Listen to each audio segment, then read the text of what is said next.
use the little girls' or little boys' room? Sorry about that. The whole church has to move if you get up. Really? That's wrong.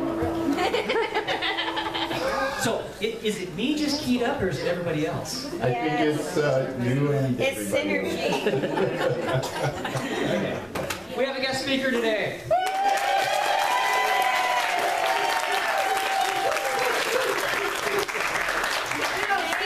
You don't even know who it is. Yes, yes, yes.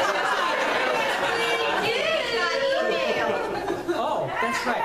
You know, the emails are working, aren't they? Yeah. Like, sheesh. Well, then in that case, go for it.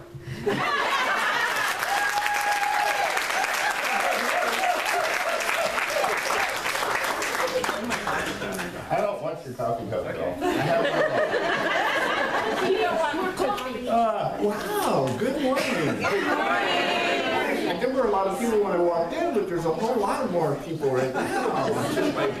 Should I be nervous? No. Nervous is, I don't think I'm nervous. I remember in high school, I think I was a junior, I got one of the leading roles in the high school play. And what we had to do for the audition was walk out on a stage all by yourself, and there was a teacher and a couple of other people sitting out there, and they had notebooks, you know, and they're looking up at you. And they said, walk out on the stage and introduce yourself. Okay. Introducing the one, the only, the greatest, that's right, the one and only greatest actor in the world, Christopher Turner.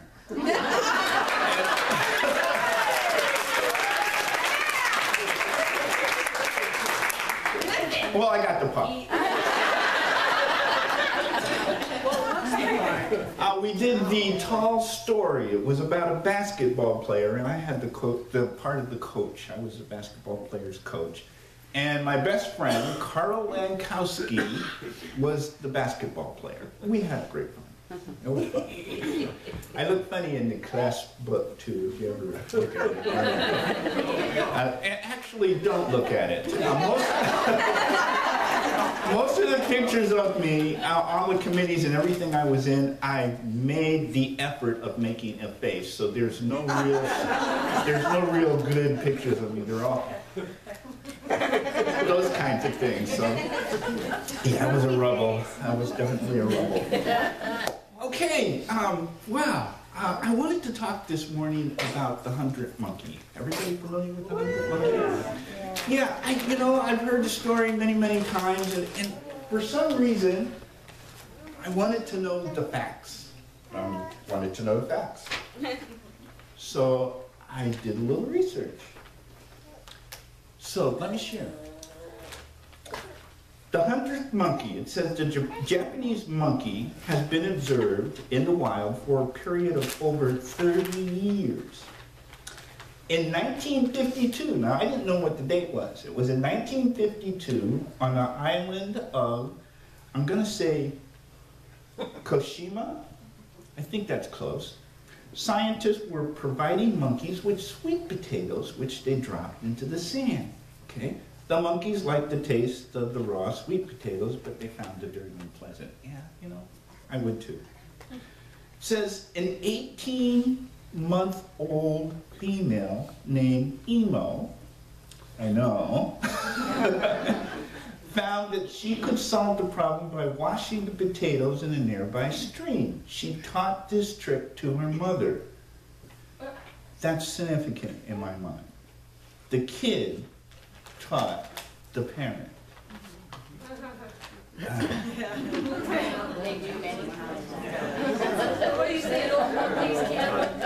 Should I say it again? The kid taught the parent. Yeah. That really. Well, anyway, her playmates also learned this new way, and they taught their mothers too. Okay. Now this is based on the facts of what really happened. So it was the kids that really kind of figured it out, and they taught it to their parents. How many kids we got in here?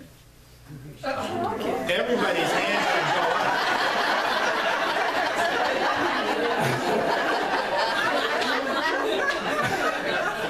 Scientists should be doing this. I was hatched. We all came from an egg.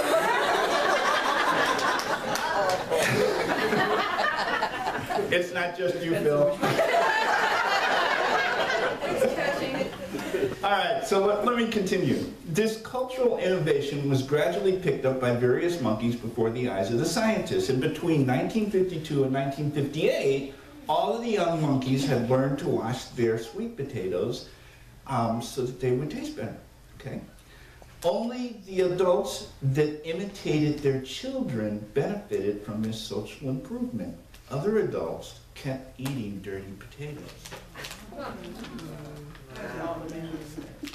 Now, I think that's really, really significant when we think about consciousness, when we think about awareness, when we think about group mind, when we think about the fact that we really are just one being, okay? And so when that awareness, that consciousness starts to move, if you will, through us as a living entity, because we make up a living entity, some of those cells say, I'm not coming along for the ride. And if we look around, we take the Hermetic principle, as it is above, so shall it be below. If we look around, we can see that in our community. We can see it in society. We'll get an innovation, we'll know it's right on, it makes a lot of sense, and people going, yeah, yeah, yeah. And there's always going to be few people that are doing this.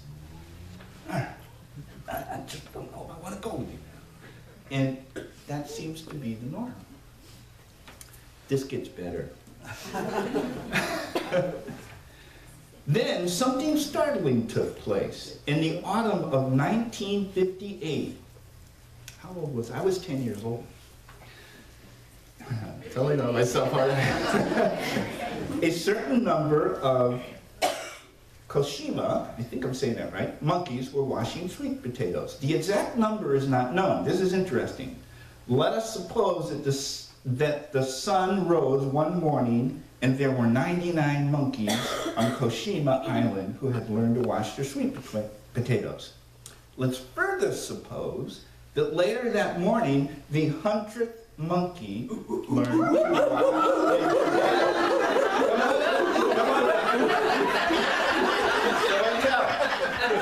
If there's a banana, act like you're washing a banana because you're on film.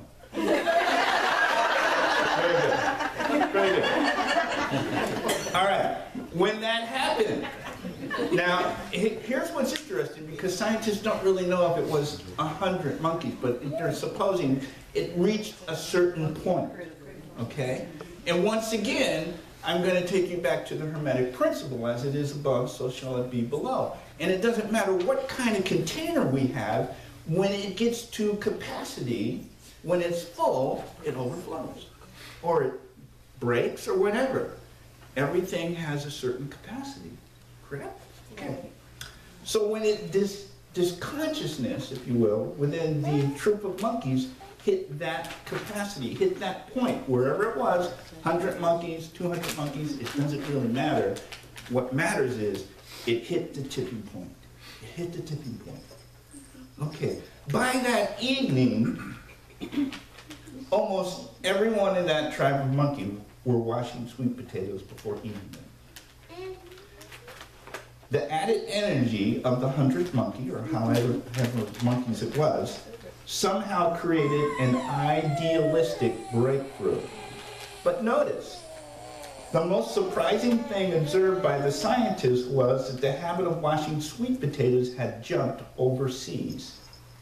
Colonies of monkeys on other islands, Wow. and even on the mainline troop of monkeys, on the mainland, started washing their sweet potatoes. Thus, when a certain critical number achieves an awareness, the new awareness may be communicated from mind to mind, heart to heart, spirit to spirit, scientist, mind to mind. However you want to look at that.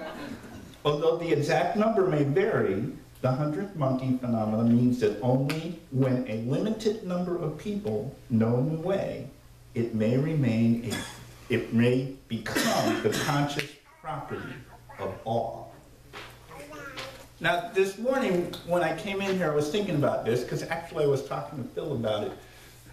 Who was that? Now, that's the last time you're going to tell me what you're going to do, huh? That was Friday. Was it Friday? Friday or Thursday? I don't know. This had just been on my mind, which is really interesting because typically I just kind of show up and I start talking and whatever comes out, comes out.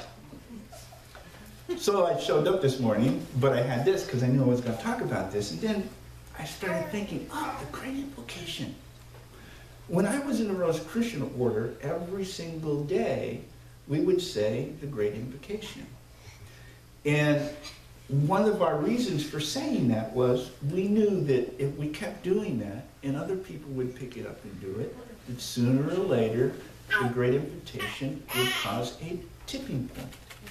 And I have it, I say it all the time, and I went back to the book in the back to see if it was in one of the books back there, because Alice Bailey had written it with help of somebody else. I can't remember the other person's name right off the top of my head. And so, but I didn't see it. And then, who was back there with me? Where are you? Yes. Yes. And who said, look on my phone? Thank you. And your name? Brenda? Brenda Namaste. I looked on my phone, so let me share this with you. From the point of light within the mind of God, let light stream forth into the minds of men. Let light descend on earth.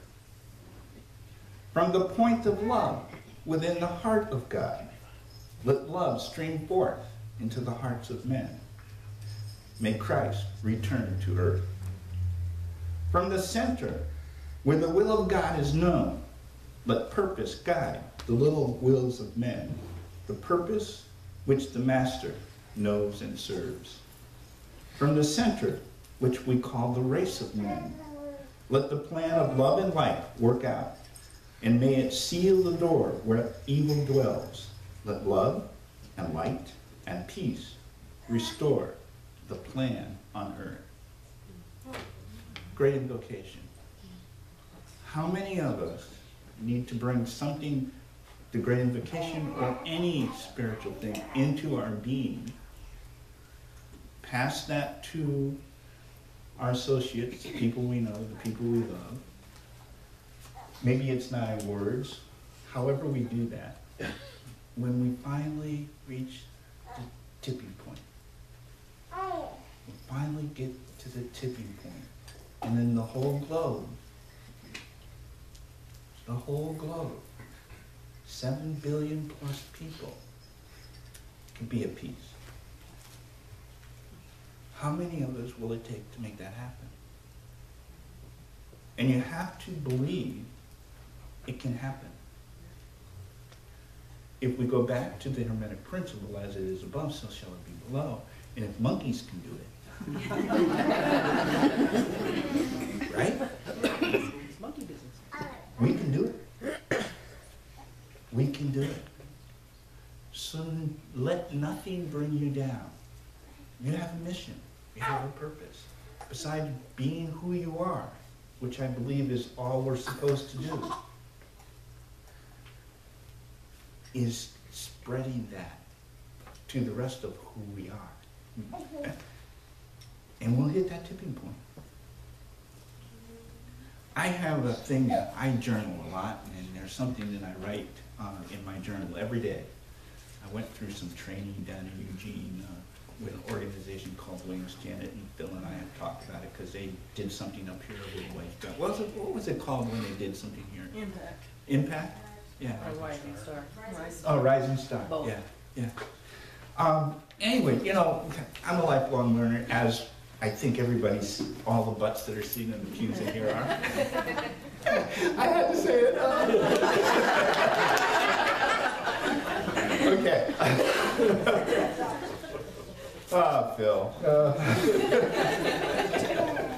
So anyway, I'm always going to trainings, I'm always reading, I'm always looking at stuff. And one of the things I came away from there was what I write every day about myself. And what I put is this: I am a powerful, authentic,